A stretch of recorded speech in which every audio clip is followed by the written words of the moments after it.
Hello genius, welcome to our channel enlightenment physics. आज हम लोग प्रोबेबिलिटी का कुछ टॉपिक डिस्कस करेंगे। तो व्हाट इज़ प्रोबेबिलिटी? प्रोबेबिलिटी क्या होता है? Probability is the possibilities to occur a event. मतलब क्या? अगर कोई इवेंट है उसको ऑकर होने का यानी वो घटना घटने का कितना चांस है, वही चीज़ दिखाता है प्रोबेबिलिटी। तो ऐसा सोचिए कि कोई एक इवेंट है जिसका नाम दिए कैपिटल ए। तो प्रोबेबिलिटी ऑफ कैपिटल ए को हम क्या लिख सकते हैं?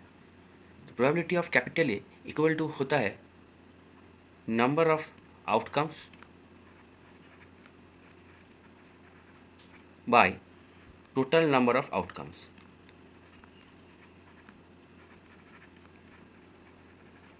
यही होता है प्रोबेबिलिटी ऑफ ए।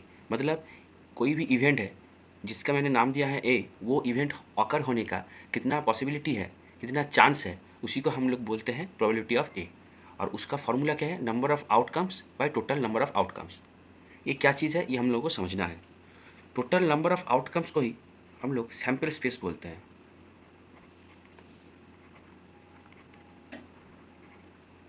कैसा चीज़ है ये सैम्पल स्पेस? ये थोड़ा सा सुन लीजिए। पकड़ लीजिए, एक कॉइन है। एक कॉइन को मैंने फ्लिप किया, तो जब मैंने इस कॉइन को फ्लिप करूँगा तो इसका दो आउटकम आ सकता है। कैसा कैसा आउटकम? आउटकम में टेल आया है या फिर हेड आया है। ये दोनों में से कोई आ सकता है। तो टोटल नंबर ऑफ आउटकम कितना हो गया? दो हो गया।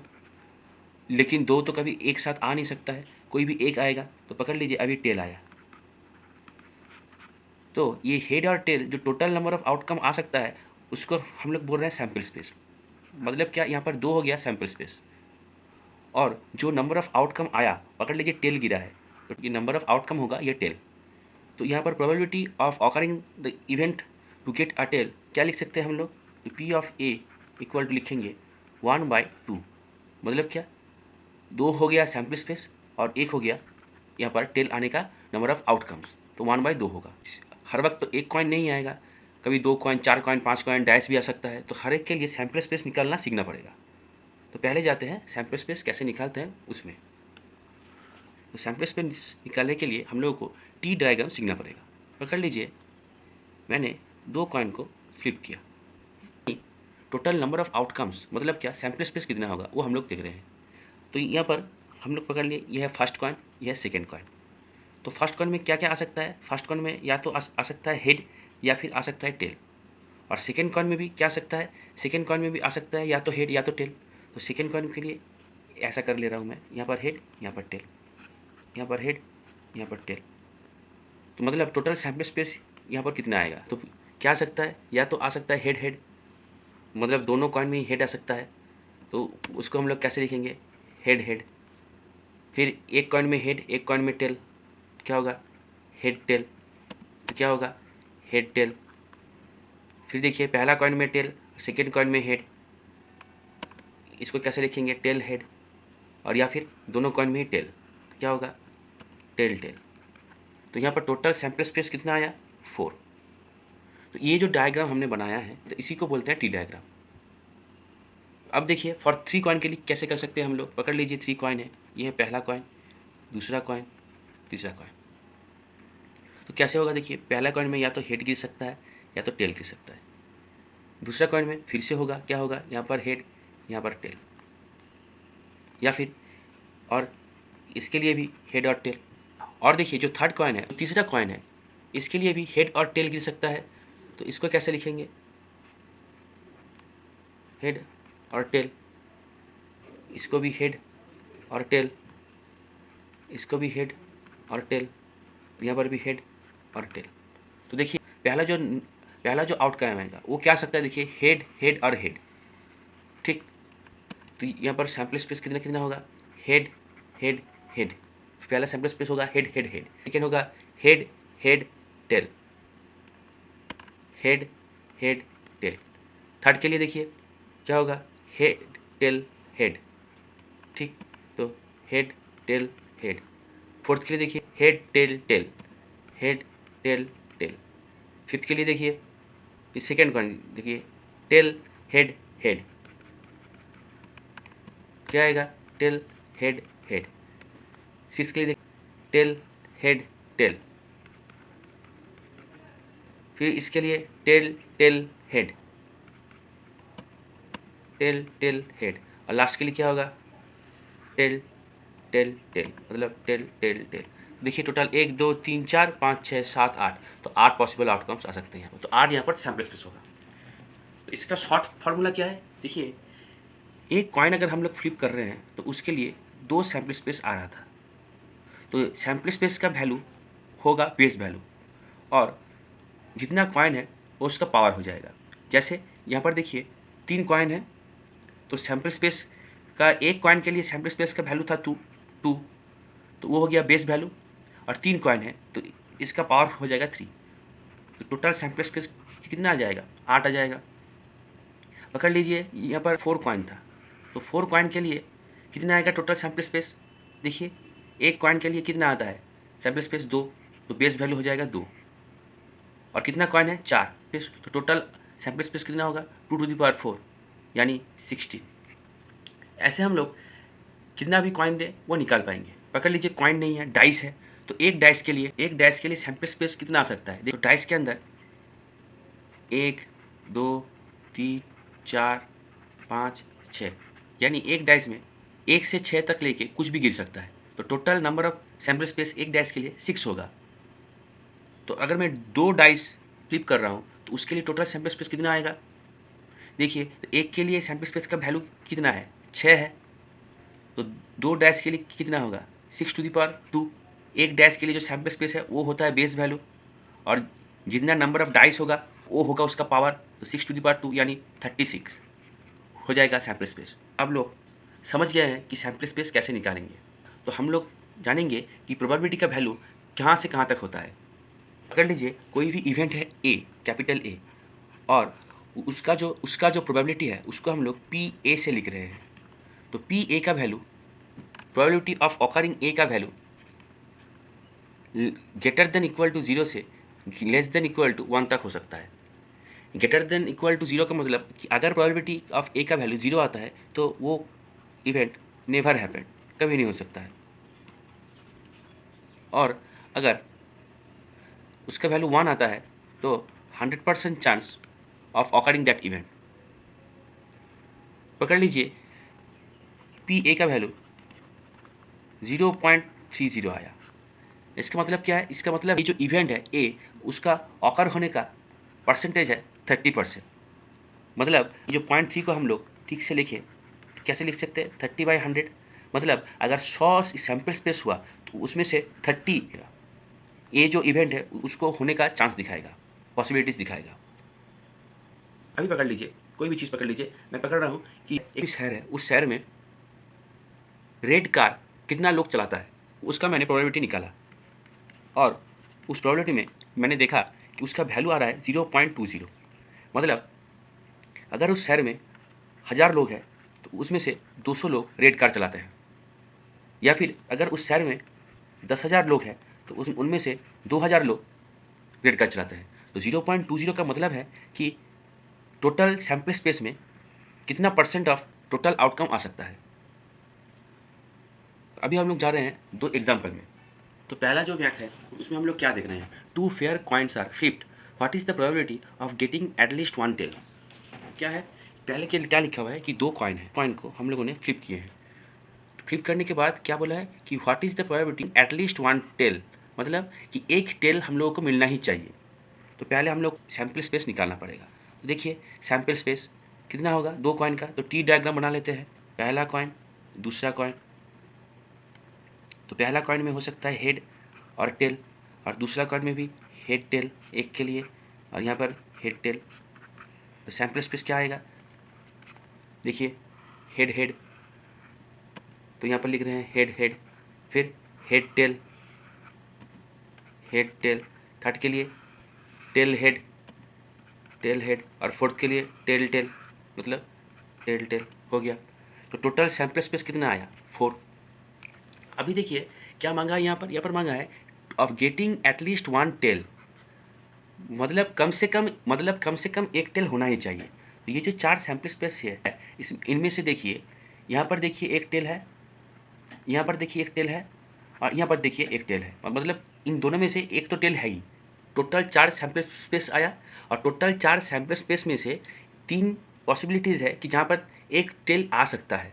तो यहाँ पर अगर मैंने पकड़ लिया कि प्रोबेबिलिटी ऑफ गेटिंग टेल का होता है ए, गेटिंग टेल का जो इवेंट है उसको मैंने नाम दे दिया कैपिटल ए, तो probability of getting at least 1 tail उसको मैंने पी ए से लिख दिया। का फॉर्मूला क्या है कि नंबर ऑफ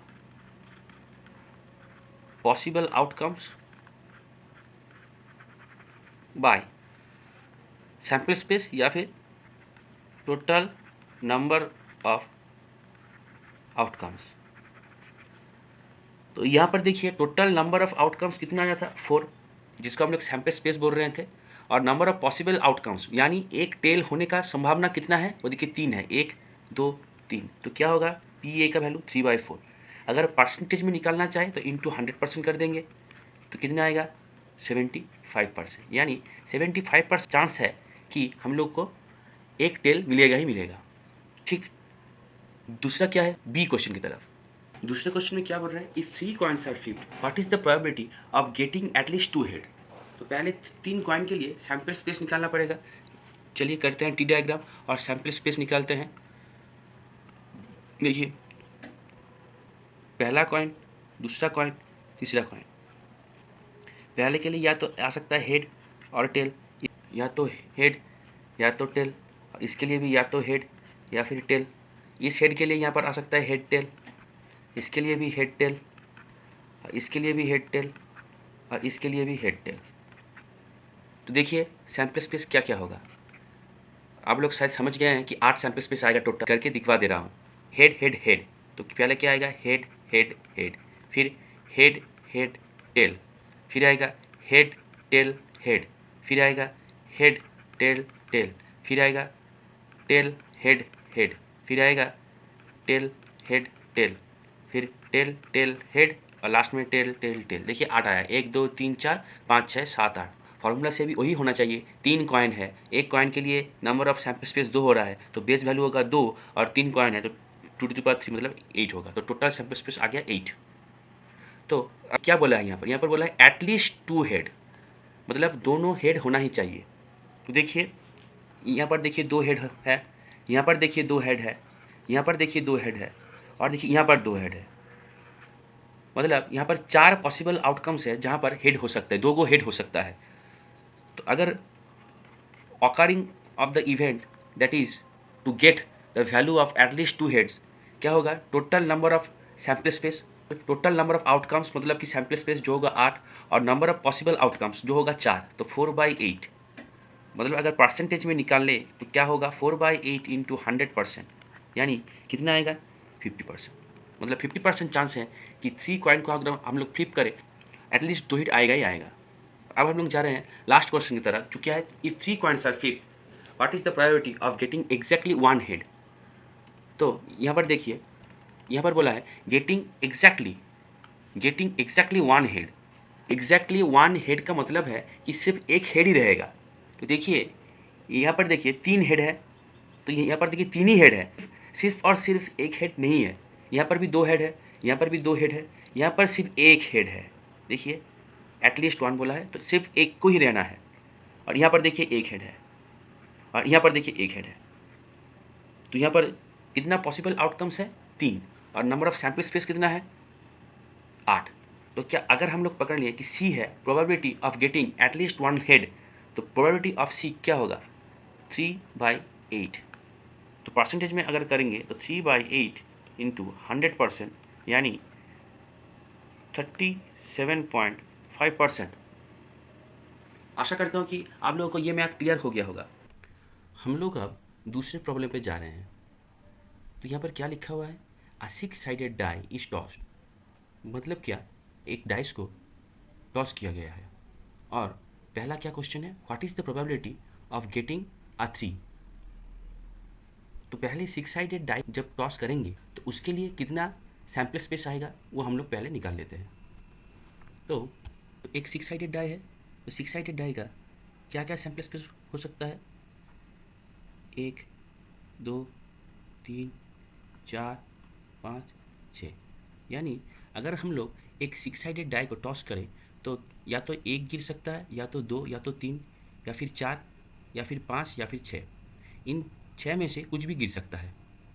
तो सैम्पल स्पेस का वैल्यू कितना आ गया? टोटल 6 आ गया। तो यहाँ पर सैम्पल स्पेस का टोटल वैल्यू कितना आ गया? 6। अभी पहला क्वेश्चन क्या है? पहला क्वेश्चन है what is the probability of getting अ 3। तो अगर देखिए यहाँ पर एक डाइस को टॉस करो तो क्या हो सकता है? सिर्फ एक बार ही 3 आ सकता है। तो नंबर ऑफ पॉसिबल आउटकम्स कितना आया? 1। पी ऑफ ए कितना होगा? जहाँ पर ए है प्रोबेबिलिटी ऑफ गेटिंग अ 3 क्या होगा? 1/6 इक्वल टू 0.167। और अगर इसको परसेंटेज में हम लोग कन्वर्ट कर दें तो क्या आएगा? 16.7%। पहला मैथ हो गया। दूसरा क्या बोला है? What is the probability of getting 2 और 5। मतलब या तो गिर सकता है 2 और 5, लेकिन एक डाइस में दोनों एक साथ नहीं गिर सकता है, या तो 2 गिर सकता है या तो 5 गिर सकता है। तो नंबर ऑफ पॉसिबल आउटकम्स यहाँ पर कितना आया? इस इवेंट को मैं पकड़ रहा हूँ बी, तो नंबर ऑफ पॉसिबल इवेंट्स आ गया 2। अगर इसमें कुछ और बोलता कि what is the probability of getting 2 और 5 और 6, तो तब क्या होता? तब नंबर ऑफ पॉसिबल आउटकम्स आता 3, क्योंकि तब 2 भी आता, 5 भी आता और 6 भी आता। ठीक है, अभी वो तो नहीं बोला है। तो प्रोबेबिलिटी ऑफ अकरिंग बी कितना आएगा? Total number of possible outcomes by sample space कितना आएगा? 1/3, 0.333 या फिर 33.3% परसेंटेज में आ जाएगा ये। सेकेंड मैथ भी हो गया। थर्ड पॉइंट बोला है what is the probability of getting a number that is at most 5। That is at most 5, यहाँ पर जो वर्ड है एटमोस्ट, इस एटमोस्ट का मतलब है कि कोई भी नंबर जो नंबर 5 से कम है या फिर इक्वल है। मतलब क्या है? तो कितना कितना नंबर 5 से कम है, इवेंट का नाम दिया हूँ मैंने सी। तो यहाँ पर नंबर ऑफ पॉसिबल आउटकम्स कितना हो सकता है? 2, 1, 2, 3, 4 और 5, यानी 5 से कम या फिर इक्वल टू। तो देखिए यहाँ पर 1, 2, 3, 4, 5, ये 5 आउटकम्स आएगा। तो यहाँ पर प्रोबेबिलिटी ऑफ गेटिंग सी कितना आ जाएगा? 5/6। तो इसका वैल्यू कितना आएगा? 0.833। 4 नंबर मैथ भी हो गया। 5 नंबर जाते हैं। 5 नंबर में क्या बोला है देखते हैं। 5 नंबर में बोला है 5 नंबर बोला है what is the probability of getting a number that is greater than 3। मतलब 3 से ज़्यादा जो वैल्यूज़ है वो आएगा। तो देखिए यहाँ पर सैम्पल स्पेस कितना आएगा? यहाँ पर पॉसिबल आउटकम्स कितना आएगा? 3 से ज़्यादा, मतलब 4, 5 और 6। तो 4, 5 और 6, ये 3 नंबर को आना है। तो टोटल पॉसिबल आउटकम्स 3 है और सैम्पल स्पेस 6 है। तो इसका प्रोबेबिलिटी होगा 3/6 यानी हाफ, यानी 50%। उसके बाद क्या बोला है? क्या बोला है लास्ट वाला जो मैं, what is the probability of getting a number that is less than और इक्वल टू 4। मतलब लेस देन इक्वल टू 4 का नंबर हम लोग को लेना पड़ेगा। तो कितना कितना होगा? इस इवेंट का नाम दिया था मैंने ई, 1, 2, 3 और 4। तो इसके लिए प्रोबेबिलिटी कितना आएगा? यहाँ पर नंबर ऑफ आउटकम्स 4 है और सैम्पल स्पेस 6 है, तो 4/6, 4/6 कितना आ रहा है? 0.667 या फिर 66.7%। आशा करता हूँ आप लोग को समझ आ गया होगा। आज इतना ही। Bye genius.